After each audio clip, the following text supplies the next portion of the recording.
Hey everybody, what you're about to see is a class that is available on the Payments Professor website. This is a class that goes into detail on all the different rules changes that are happening in 2021. If you'd like more, go to paymentsprofessor.com.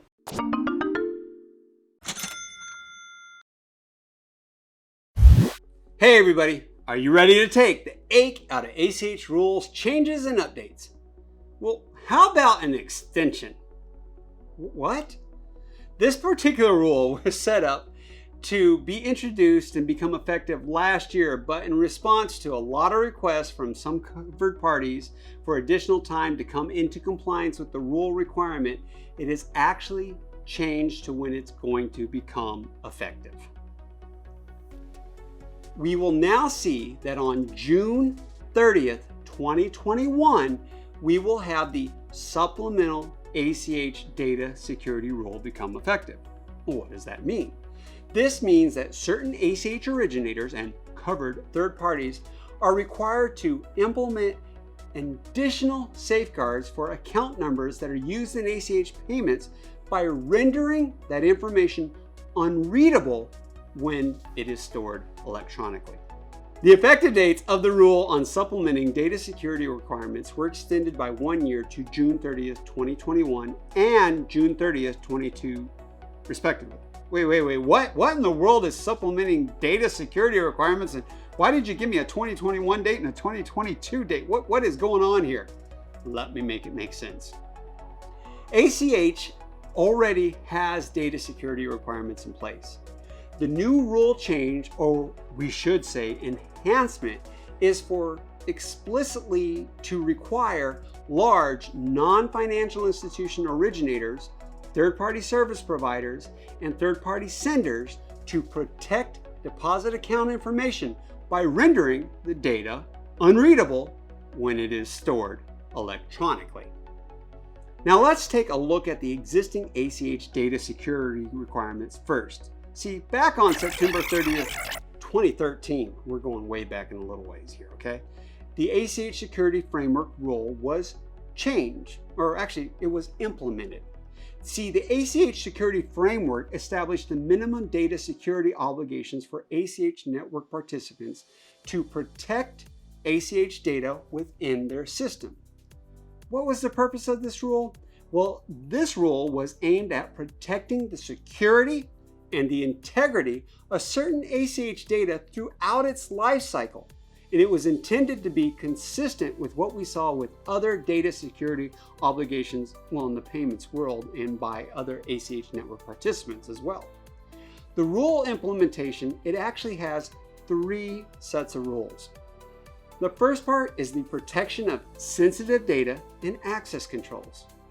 Second, a self-assessment requirement. And finally, verification of third-party senders and originators. First, let's go over that protection of sensitive data, because everybody should be following this by now, but let's make sure we understand what we're talking about. The protection of sensitive data and access controls requires non-consumer originators, participating depository financial institutions, or DFIs, third-party service providers, and third-party senders to establish, implement, and as appropriate, update security policies and procedures and systems related to the initiation and processing and storage of entries. That's something you should actually be doing on an ongoing basis anyway, okay? Now, your policies, your procedures, and your systems, they've got to meet some requirements. And I'm going to put this as at a minimum, they must. They must protect the confidentiality and integrity of what we call protected information. They must protect against anticipated threats or hazards to the security or integrity of protected information and protect against unauthorized use of protected information that could result in substantial harm to a natural person. What is this protected information you keep talking about? Okay, protected information is the non-public personal information, including financial information of a natural person that is used to create or contain within an ACH entry and any related addenda record. That's protected information. See, the self-assessment piece though, it states that all participating DFIs, third-party service providers, and third-party senders are required to verify as part of your ACH annual rules compliance audit that you have established, you have implemented, and you have updated your data security policies, your procedures, and your systems as required by the ACH Security Framework rule. All right, and the last piece of that? Well, the last piece of that is the verification of third-party senders and originators. Well, what's that one do? The verification of third-party senders and originators requires ODFIs to use a commercially reasonable method to establish the identity of each non-consumer originator or third-party sender with whom the ODFI enters into an origination agreement at the time the agreement is created. Whew, there is a lot to that rule, and I know we went back a long ways, but it's very important, it's very relevant to today. Now, the ACH Security Framework is being updated to explicitly require large, non-financial institution originators, third-party service providers, and third-party senders to protect deposit account information by rendering it unreadable when it is stored electronically. Implementation begins in phases, and phase 1 will be June 30th, 2021.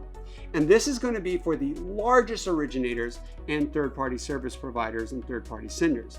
And it will apply to those entities who have an ACH volume of 6 million entries annually, or more than 6 million even. And then phase 2, well, the second phase takes effect a year later on June 30th, 2022. And it will apply to those that have a volume of 2 million transactions or greater annually. Wait now. What if I'm an originator and I have less than 2 million transactions annually? Well, then you are not currently and will not be mandated yet under the rules to render ACH account information stored electronically unreadable at rest. However, it is strongly encouraged that you voluntarily adopt this data security standard as a sound business practice. In other words, you know what? You should do it. Do it even if you're not required to. It's very important that we protect the integrity of the network, and we want to definitely make sure that we're protecting our customers and our account holders. Again, the effective dates. Phase 1 of the rule, which applies to ACH originators and third-party service providers and senders with more than 6 million ACH payments annual, is now effective June 30th, 2021. And phase 2, which applies to ACH originators, third-party service providers, and third-party senders with more than 2 million ACH payments annually, is effective on June 30th, 2022. Whoa, that was a lot. And guess what? There is still quite a lot happening in the world of ACH in 2021. And the Payments Professor is here to help you take the ache out of ACH. And what if we had a world where ACH had no limitations? Oh, but it does. And that's going to be covered in the next class. For now, class dismissed. So what did you think about that particular class? What did you think about all those new rules and new updates? And if you missed part of the class, you can always go to the Payments Professor website to learn more about what's happening. We have all kinds of courses out there about all kinds of different things, electronic payments, and we are here to serve and help you. We even have some things that are out on our YouTube channel. If you want to go there, please subscribe if you do go there.